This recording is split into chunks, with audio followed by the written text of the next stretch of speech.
Hello everyone, how are we doing today? I hope we are holding strong. We thank God for that.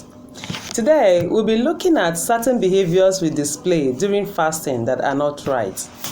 When we fast, it is expected that we maintain positive and respectful behavior. These behaviors we exhibit during fasting that are not right have been split into 4 categories. Number 1 on the list is negative behavior. And under this negative behavior, we have 1, irritability. When we fast, it is important we remain calm with people. We shouldn't be short-tempered. We shouldn't be provoked easily. Calm down, feel relaxed, relax yourself, and know that you are on a spiritual journey with the Lord. Number 2, impatience. It is important we are patient with people when we are fasting. Impatience is a very bad behavior. You notice that when you are fasting, you find it difficult to be patient with people. You just want things done. And because they don't understand from your own point of view, they try to provoke you. So try as much as you can to be patient with them.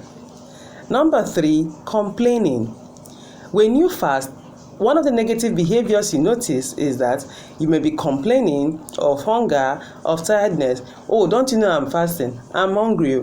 I have been fasting since morning. I'm already hungry. I'm already tired. Oh, this fasting is making me tired. You complain and complain. That is not right. When you do that, you are exhibiting a negative behavior while you are fasting, and it should be stopped. Number 4, criticism.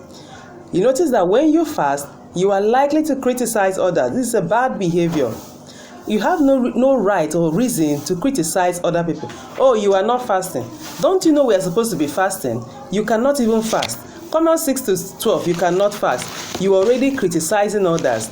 That you are fasting is a grace. The Lord gives you the grace to do that, not by your strength.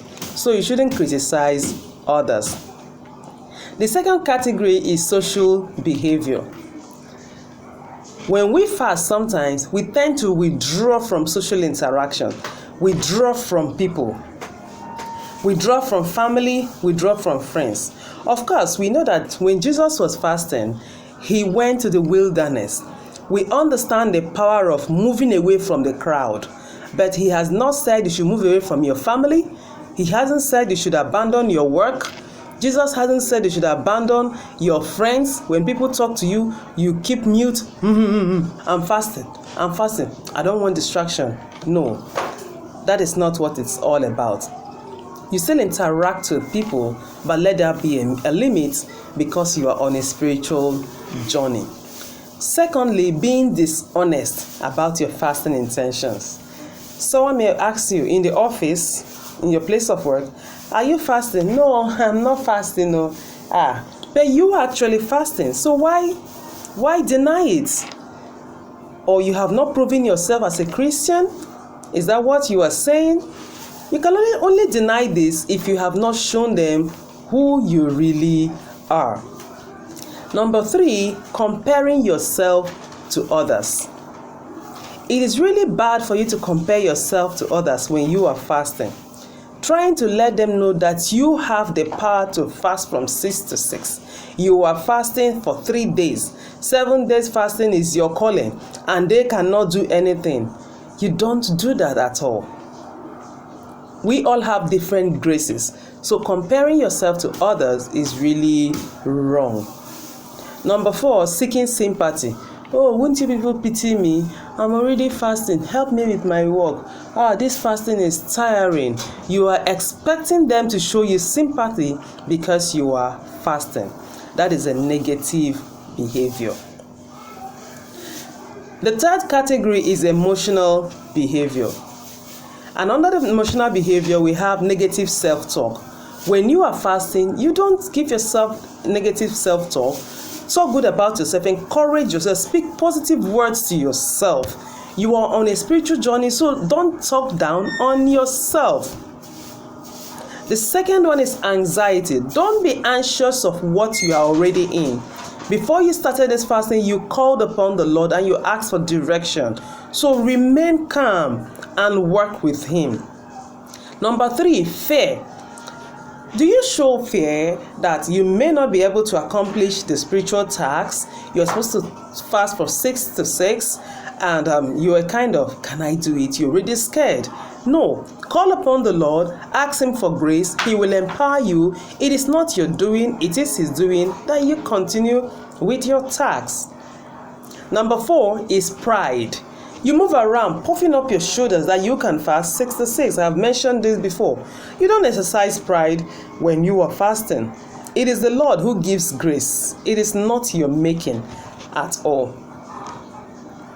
The 4th and last category here now is a spiritual behavior. Lack of gratitude. Just as we said, it is not your power. It is not by power. It is not by might that you are fasting. It is by the grace of God. The Lord empowers you to carry on this spiritual exercise.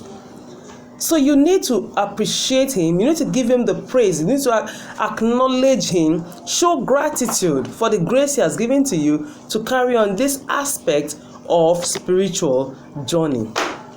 Secondly, many people fast and neglect prayers and meditation. If you are fasting and you are not praying alongside with the fasting, you are not meditating, I bet you are on a hunger strike.